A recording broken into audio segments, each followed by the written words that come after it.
So I'm talking to Dr. Edmond Awad, a researcher from MIT. He does a lot of nice things that relate to sort of morality and society and AI. But recently he conducted an experiment with like a few million people about self-driving cars. But maybe you can tell us more. Yeah, sure. So this was a website that we built called Moral Machine. It generates random moral dilemmas that are faced by driverless cars, and it asks you what the car should do in unavoidable harm scenarios. So, for example, it will show you a car headed on the street, and then, let's say, 3 pedestrians jump in front of it.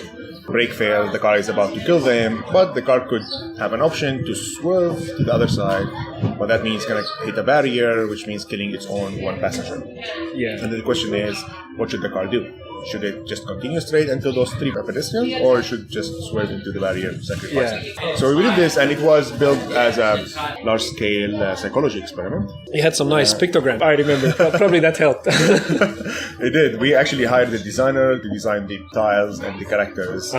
Yeah, and at the end of the exercise, so you go and you do 13 of these scenarios, and then at the end it shows you some kind of summary of your results, like here's the character that you sacrifice the most, or the character that you save the most, and how much, when it comes to saving more lives, this is how much you care about that, and this is how you compare to the rest of the world. And the website blew up beyond our expectation, and we had a lot of people coming from different places. We got covered in the media. Interestingly, people on Reddit and 4chan as well posted about it. Man, when you made it to 4chan, you know you're successful on the internet. But we were also worried because when it goes to 4chan, you don't know what's going to happen next. So multiple people put it on Reddit, and one of them went into the front page. And that had we had a lot of people on that day specifically. Also, YouTubers made they video themselves playing the scenarios and commenting, and apparently that's entertaining. And those some of those have millions of subscribers, so they brought us also traffic to the website.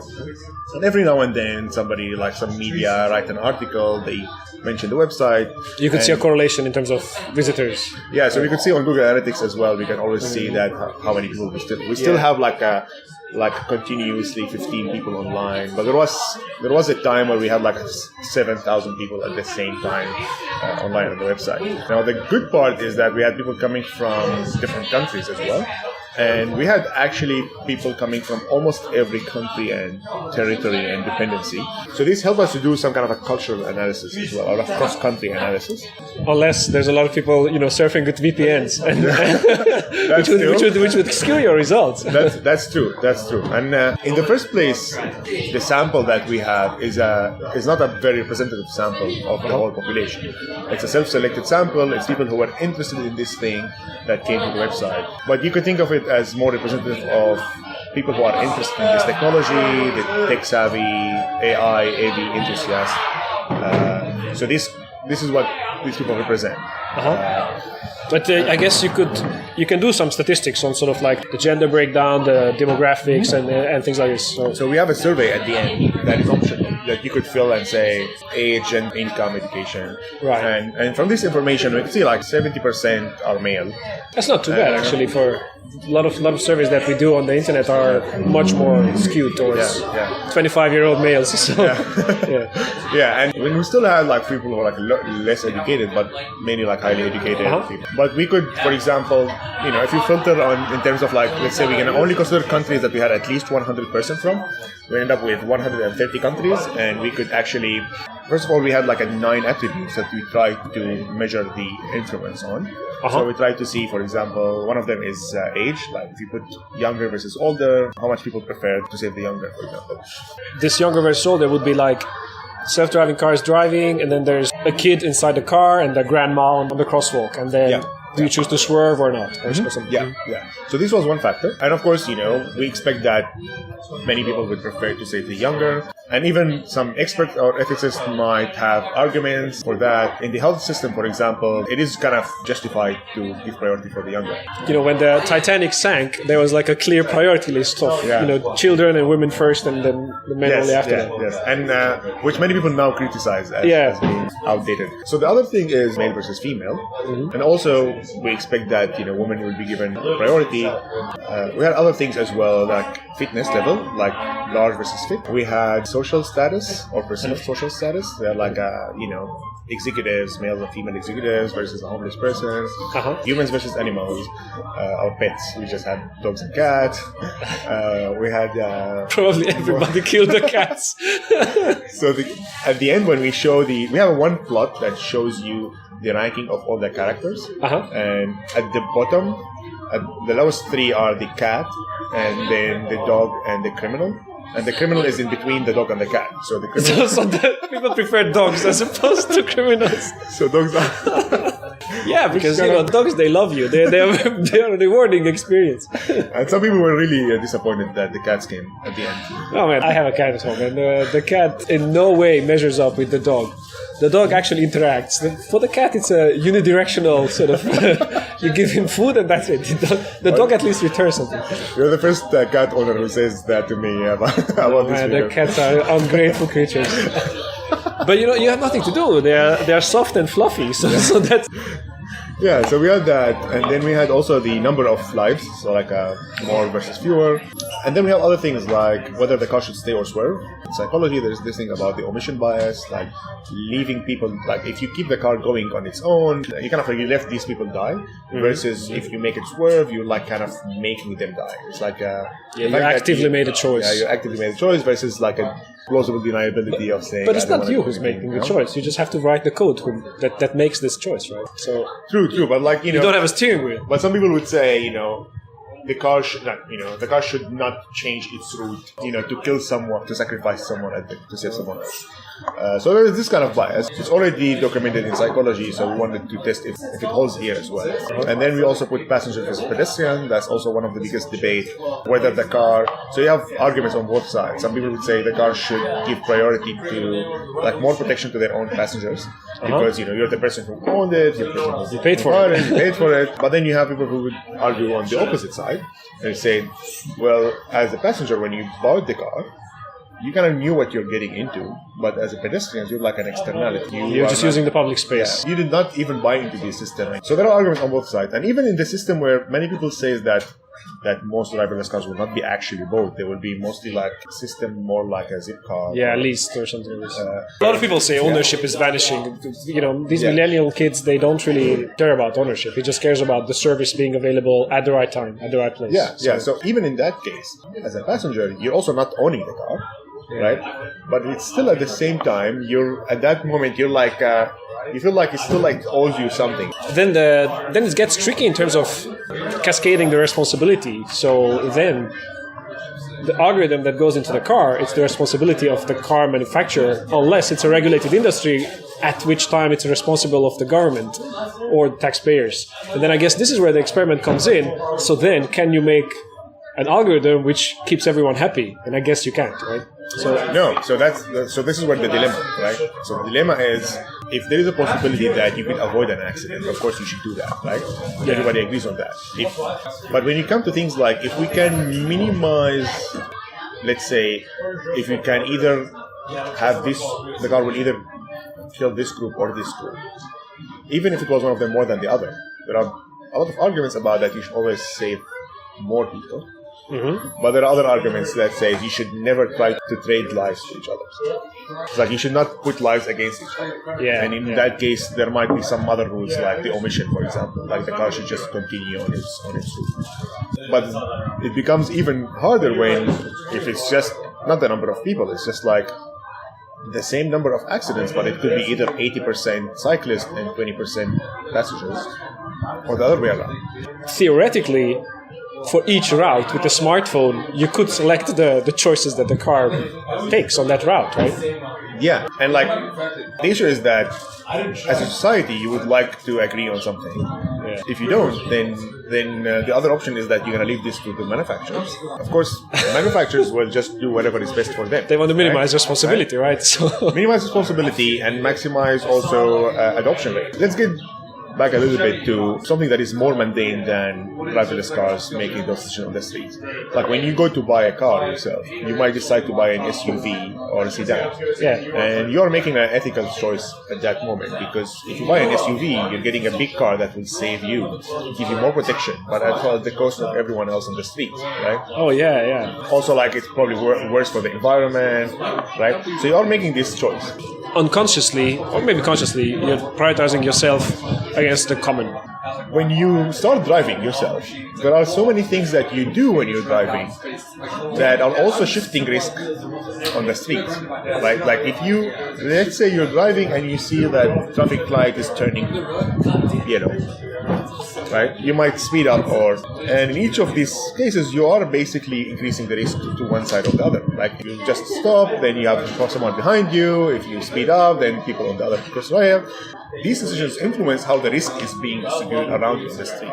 Yeah. Another example, when you're driving in your own lane and whether you decide to go closer to the right part of your lane or the left part of your lane. Now, let's say if you have a big truck on your right, cyclist on your left.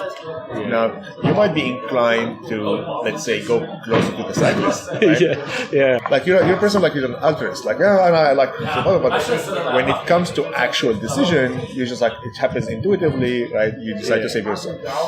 You could actually decide to go closer to the truck because you don't want to really take liability. Yeah, but now this is very interesting because now, let's say in 10 years, most of the cars will have all kinds of cameras, ultrasonic sensors, whatever you want to, LiDARs, to collect this data of how do actually people interact with these borderline situations. So you could potentially create a refined model for the future software cars. Humans in this zip code or in this state tend to go closer to the truck or tend to go closer to the bike, and then just like now Google Maps changes based on where you are, changes the recommendations, changes everything, your car could also follow the local rules. Yeah, exactly. So that's the one big difference now which happened with driverless car, is that they're equipped with this device that will allow you to measure their behavior, which is something that you might not be able to do at the individual level for human drivers because of, first of all, for a privacy issue, right? But then also in terms of like the equipment that you're going to add to the regular car, right?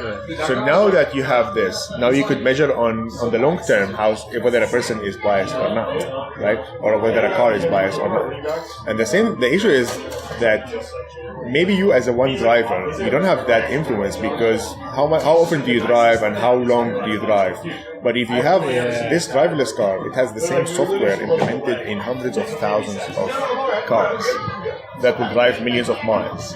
Now, if you really decide to go closer to the truck, that could really change the entire system. In aggregate, you might end up in aggregate saying, well, 80% the accidents are for cyclists and 20% passengers. And what I was thinking is that also we don't know if actually the human drivers now are taking rational or sort of death minimizing decisions at all. We don't know. Yeah. So you don't know the baseline. We don't. That's the issue. Like that's why this is something that is needed to be talked about, because maybe at the human level it might be fine, especially if you have humans who have different driving styles. Yeah. But because of the multiplicative effect of driverless cars, now if you decide on something that will have it's going to blow up. Yeah. So what were in terms of regional differences, what were some of the most striking differences that you observed? So first of all, we found that that countries cluster into three big clusters. Western countries, or we call it Western cluster that have many Western countries, and then one one cluster that has many Eastern countries, and the third one, interestingly, has two sub-clusters, one of them Latin American countries and one countries that are former French colonies. Okay. For some reason. And you could see how each of these clusters, their preferences kind of are different from each other. So, for example, when it comes to sparing the young over the elderly, this is something that is quite universal. Like almost in every country, people have preference to spare the young over the elderly. Yeah. But that preference, the magnitude of this preference, varies between different countries and varies between the clusters. So you would see, for example, that Eastern countries, for example, they have a higher respect to the elderly. So you would see this. And then you can actually see this in the experiment, and then, because obviously empirically it is known that sort of in Eastern countries you respect the family and the grandparents much more than some from the more individualistic-oriented Western countries. And you can see this in the experiment. Yeah. It's awesome. And so that's one thing, for example. You could also see the correlation. What are things that could predict these differences? So, for example, you could see that you just mentioned individualist society, and that's something that we actually did. We have like a measure of how individual society, so for example, some society, they trust institutions, people care about the individuals, about their reputation. These societies don't have corruption, they value honesty, being on time, this kind of thing. And then you have the collective society, which is they don't trust institutions, so people seek their extended families for protection, and they have their loyalty to the family. And in this society, you will see family ties are stronger. You would even see marriages across families that are kind of strategized in that aspect. But also you would see corruption is high in these societies because, nepotism, for example, like it's better to hire someone from your family because that would be more useful to you than an honest individual stranger. So we see that, for example, individual society, they believe that everybody is equal, it's like egalitarian. In these societies, more is always better than fewer. So in this, you would see that the tendency to spare more lives becomes stronger in these societies. Weaker in the collective society because other factors becomes more important for it. You don't save the criminals there as much, I guess. Yeah. For me, it's actually very hard to put a sign over it. You cannot really put a positive or a negative sign over either of the approaches. It's just how different societies interact. It's impossible to reconcile, right? So there's really no universal way in which you could sort of program a self-driving car based on this experiment result. So that is kind of like the main implication of our paper, saying that if you want to come up with universal ethical code, then it might get some challenges. Now, the issue is that there is some universality to it, that the direction of these preferences are universal, like young is preferred over the elderly, females are preferred to the males, these higher social status, all these things. But the magnitude is different. Now, let's just take one less controversial example, which is pairing the people who are legally crossing versus illegally crossing. So, we found that, in general, in most countries, people spare people who are legally crossing over people who are illegally crossing, or jaywalking. Now, this is something that you could also have arguments on both sides. And by both sides, I mean that they should be treated equally versus give advantage to the legal crossing. Like, for example, people will say, if the whole dilemma came about because of someone who was jaywalking, then it's unfair that you're going to penalize the person who's actually legally crossing. Yeah, exactly. Right? Yeah. And actually, the German guidelines does mention this. So Germany had also their own. They made a committee in 2016. The committee of experts, they gathered together for a while and then came up with some rules for driverless cars. And one of them was saying that the car should not penalize people who did not respecting the law. Yeah, but at the same time, they also say, but people who are not, who are like illegal crossing doesn't mean that they should always be, trampled. Yeah. So they didn't mention specifically in that way, but they mentioned something that is quite close. So they say, I guess it was more understood in the context of passenger versus pedestrian. Like people who are pedestrians, they kind of didn't buy into the system. They should get a priority. But they also say, but the drivers of the car should not come last. It's kind of like, it's not conclusive. Yeah, it's not saying anything, basically. Yeah. It's just that they had different groups of experts. They end up putting both together. Yeah. And that's kind of that's where the part where, like, if you come to the legally crossing thing, in countries where the rule of law is very strong, we found that people are more likely to spare the legally crossing.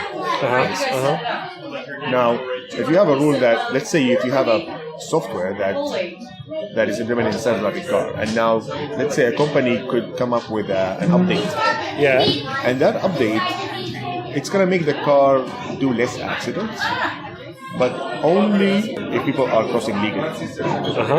While it could actually become worse if people are jaywalking. So should the company make that update or not? Yeah. And now, given what we find in this case, countries where the rule of law is strong, like Japan or Germany, they would be happy with this kind of updates.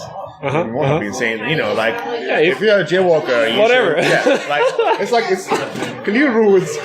Just follow the rules, man. Right? While in other countries, like let's say Colombia, maybe, or like in some Arabic country, people will say like, no, like I'm a jaywalker. I don't want. That's fine. So I don't want to be. So you can really see sort of relatively large and representative social strides coming out just from this experiment, which just sort of, to me, it shows that.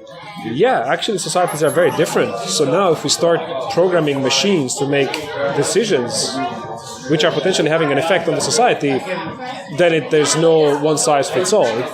You really have to do sort of more of these in-depth kind of studies. Exactly. And some might say, well, that's not a problem because we already have different traffic laws in different countries, right? Like, okay, so then my next question would be then, this is like a nice... I almost called it a toy experiment, like a toy experiment with 4 million people. But then the spectrum of this is relatively narrow. And then you could blow it up to, we're going to see automation in a lot of sectors. So then what do you expect sort of the larger ramifications of this experiment could be on terms of society of tomorrow? So is my Roomba going to kill me, tomorrow after a software update or something like this? So, again, this is more about... So there are two things related to this. Like, we had a lot of people who are criticizing our work for saying these scenarios are not very likely. Like, how often do you see a car having to make these decisions, right? And I think there are two things to talk about this. One of them is that these scenarios might be very, very rare, but when they do happen, they have a big influence, especially on the media, on adoption. So it's like kind of like a black swan. Now we might see them rare because there's not that many self-driving cars. Plus, they're going to get a lot of attention in the media. It's still important to address these cases. And even how unlikely it is. The other thing is that we're also not talking mostly about the actual. The car may not face this specifically case, the binary case, but it might actually have that in aggregate. Like the kind of the probability that we talk about, like 80% versus 20%. Now, if you drive all these miles, you might end up with 5 deaths in total. That means like 4 passengers for 1 cyclist, for example, versus 1 cyclist for 4. So in that case, how should the car be programmed in that case? So the idea is that we're talking about in aggregate, and we'll talk about all this moral trade-off that the car will have to make. There are situations where the car cannot minimize anymore, and you're talking about risk distribution instead of purely binary choices. Yeah. So in that case, how do you program the car? And if you don't talk about this, then you're going to keep this to the car companies, which they're going to converge to whatever works best for them. Yeah, so like for example, Uber accident, the many say that the one in Arizona. With the bicycle? Or So they said that there was some feature that was turned off, and it's not like a feature was turned off, it's like the idea that they were testing it and the car was very sensitive for detection. And it kept kind of like pumping with like a lot of braking. So it seems like this is too much braking. So you're gonna lower the sensitivity a little bit because less convenient to the passenger, right? And as a result, there's a collateral damage. The car took a long time to detect the pedestrians, and it detected pedestrians too late to do anything. That was a trade-off, right? They decided to do it. It was too inconvenient, right? I also know that, for example, in most of the self-driving car companies are using LiDAR sensors for object detection. And Tesla specifically went for using a bunch of other sensors like ultrasonics and infrared sensors, but most likely cameras, and using sort of more software power rather than hardware power in order to detect the objects around the car. And then Elon Musk says that this is a measure of cost saving. But then it's interesting to see that they're actually the only ones who are not using this expensive sensor, but are collecting vast amounts of data. So what I was thinking is that should there be a law, or should you regulate the least amount of sensors or precision of the sensors that self-driving cars have in order to make these decisions that you guys were looking at? In order to make these decisions, you need a certain kind of quality of data based on you make your decision. So do you think it should be regulated or camera, that's good enough? Well, first of all, I wanted to say that what we found in results are things that are considered like more like descriptive ethics. It's not normative. So there's a distinction in ethics between normative ethics, which is things that we should do, and descriptive what we observe what we happen. actually do, right? So what we're doing here, we're just reporting what people thought would be this, but we don't recommend that any of this would be. So in fact, we don't recommend that the car should use physical feature to make their decision, right? And in many cases, you might say it's better if they don't really detect those features. Now, some people might argue that no, they should, because you have the children, right? What if the cars cannot or the cats or the cats, right? So that's one thing about the detection. But I think it's still a relevant question, because even after the accident happened, we will all know what was this person, right? So this is I'm drifting apart a little bit from the question, but you might say the car should not discriminate between higher status and lower status, and we agree on that. But then the accident happened, and the car actually sacrificed a poor person at the to save a richer person, and then the media could go crazy. It's all about also what our reaction could be in these cases.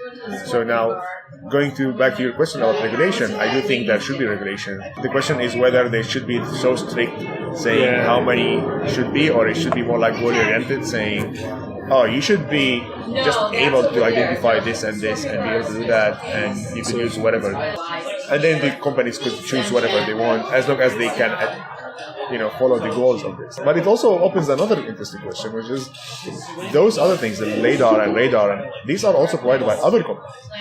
Now, the Uber accident was something related to about detection, and it's something that is software, or is something from the LiDAR, or something from the radar. So the responsibility just trickles down? And who's the company that is responsible, right? And then you have the other aspect, which is between the human in the car versus the car itself, who is also more responsible. Both of them were actually wrong. Both of them ignored to make any decision, right? In that case, well, how should the law be, or the regulation be done? Are you still a passenger, or does the self-driving car still have a driver? And especially in the model that Uber and Tesla are going for, they do consider that the person in the car has responsibility to intervene.